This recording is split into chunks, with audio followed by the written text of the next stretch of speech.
Xiaomi Mi 9, Xiaomi's 2019 flagship. It's here, and in today's video, let's unbox it and take a quick look. Hey guys, Ash here from C4 Tech, and let's get this unboxing started.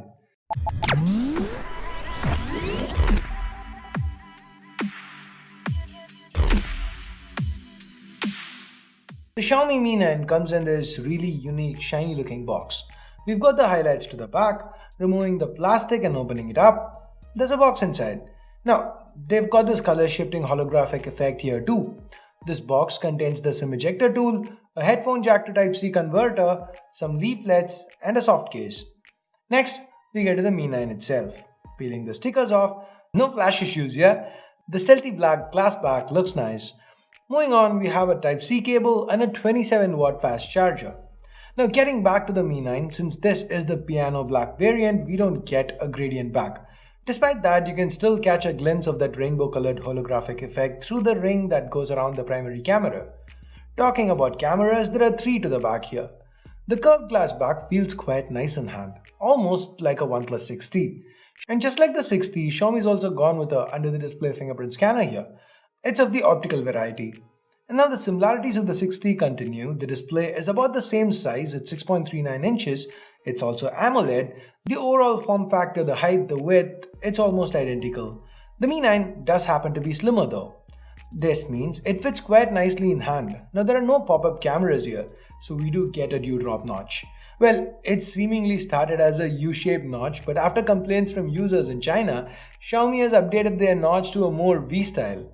So what do you guys think about that? Does the cosmetic change from U or V? I mean, does that make any kind of difference with regards to usage? Let me know if you have any kind of preferences. Anyway, enough notch talk. Let's get to the panel itself. Xiaomi's continued with another AMOLED panel from Samsung here. The resolution remains Full HD+. As with Samsung's AMOLEDs, the blacks are deep and the color is stunning.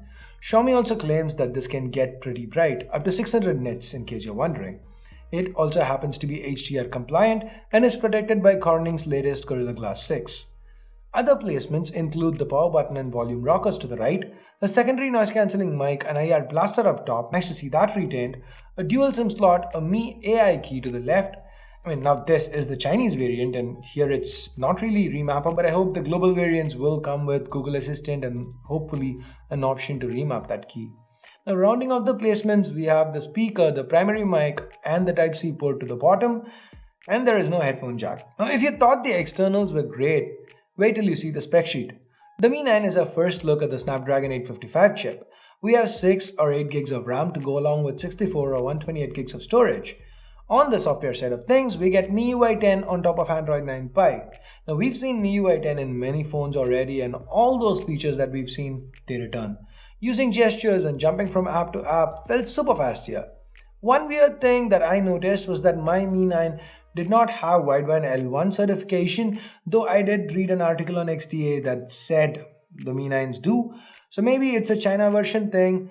Now talking about XDA articles, I read another that mentioned how great the Adreno 640 GPU in the Snapdragon 855 is supposed to be for emulation.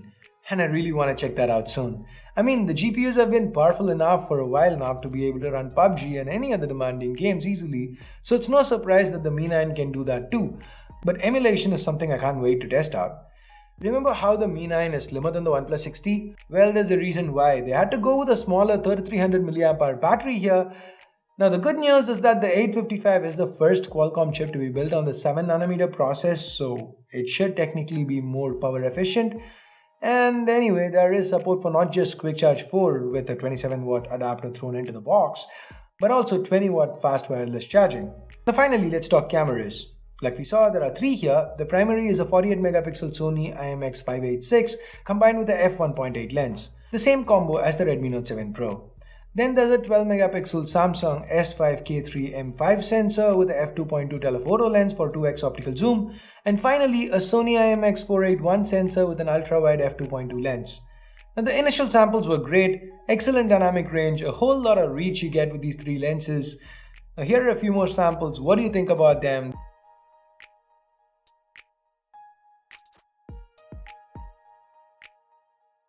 From a software perspective, we get the regular host, the AI modes available, there's a motion picture option now. On the video side of things, we get 4K 60 and 960 FPS super slow motion. The selfie camera happens to be a 20 megapixel f2 and it comes with a bunch of studio lighting modes. With that said, let's now get to the pricing. The Mi 9 starts at 29.99 yuan, which converts to about 31,000 rupees or 450 US dollars. Now, for one of the first Snapdragon 855 phones, this seems to be an absolutely amazing deal. I only hope that Xiaomi launches it in more markets this time. India, maybe, hopefully.